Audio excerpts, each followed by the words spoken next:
to actually do that?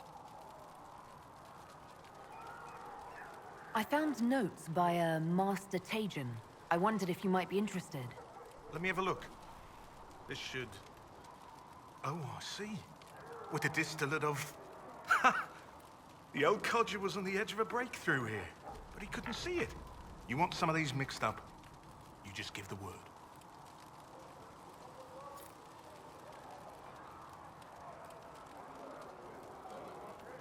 How are your people holding up? There's no shortage of work, that's for damn sure. Farewell.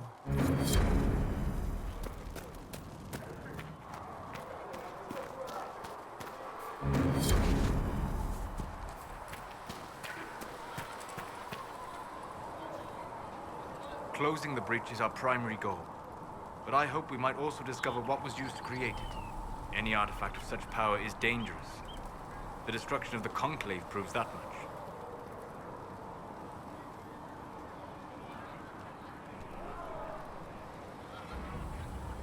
Anything with that kind of power is bound to show up sooner or later. Liliana's people have scoured the area near the blast and found nothing. Whatever the artifact was, it is no longer there. In any case, did you need me for anything? What do you know about the Fade? A great deal from my wanderings. There are few hard facts, but I can share what I have learned. I'd like to know more about the breach. Simply put, it is a tear in the veil between this world and the Fade, allowing spirits to enter the world physically. Small tears occur naturally when magic weakens the veil, or when spirits cluster at an area that has seen many deaths. But your mark allows you to exert some control over the breach. That means it was created deliberately. I'd like to know more about the Veil. Circle mages call it a barrier between this world and the Fade. But according to my studies in ancient elven lore, that is a vast oversimplification. Without it, imagine if spirits entered freely. The Fade was not a place one went, but a state of nature like the wind.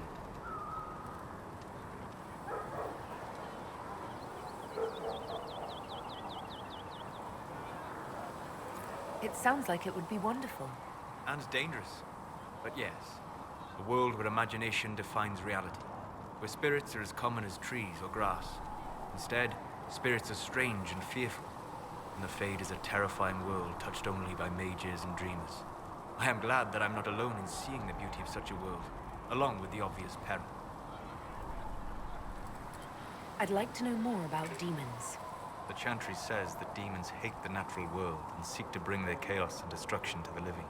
But such simplistic labels misconstrue their motivations, and in so doing, do all a great disservice. Spirits wish to join the living, and a demon is that wish gone wrong.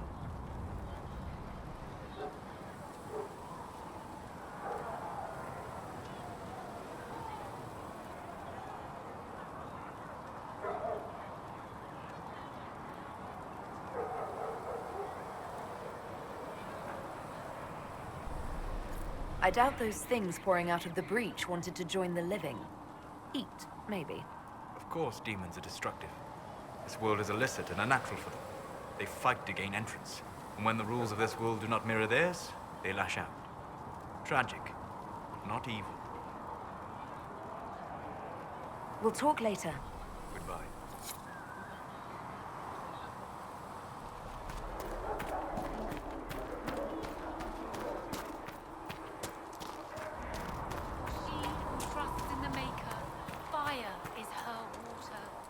As the moth sees light and goes toward flame, she should see fire and go toward light.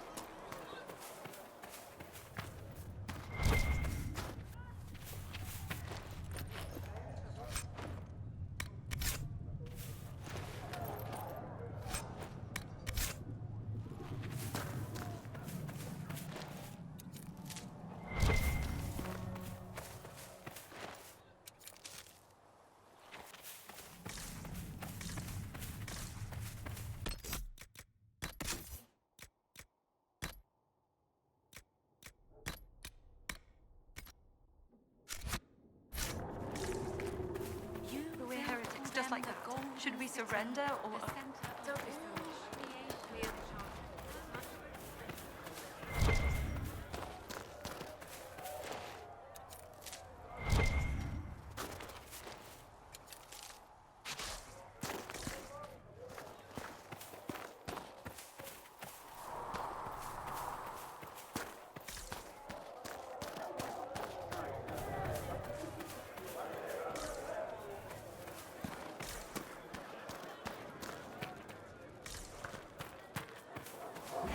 How do you think they'll close that Silence. I knew Ally then, with the Templars, I'd and imagine. crossed my Seen them heart weekends, with shame. Rebel mages probably made that damn.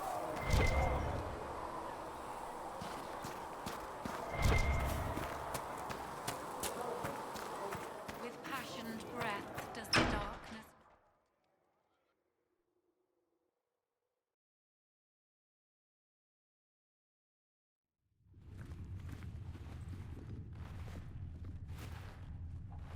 Does it trouble you?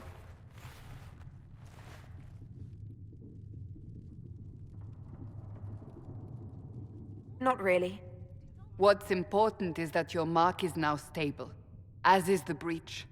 You've given us time, and Solas believes a second attempt might succeed, provided the mark has more power.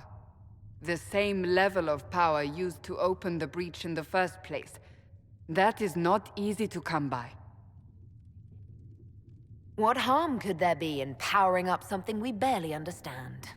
Hold on to that sense of humor.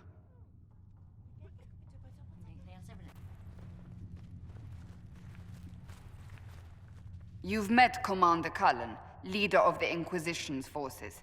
It was only for a moment on the field. I'm pleased you survived. This is Lady Josephine Montelier, our ambassador and chief diplomat. I've heard much. It's a pleasure to meet you at last. And of course, you know Sister Liliana. My position here involves a degree of... She is our spy master. Yes, tactfully put, Cassandra.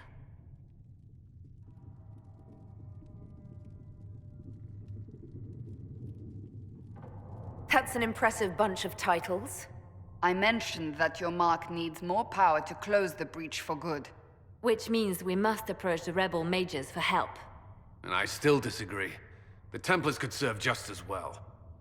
We need power, Commander. Enough magic poured into that mark. Might destroy us all. Templars could suppress the breach, weaken it, so... Pure speculation. I was a Templar. I know what they're capable of. Unfortunately, neither group will even speak to us yet. The Chantry has denounced the Inquisition, and you specifically.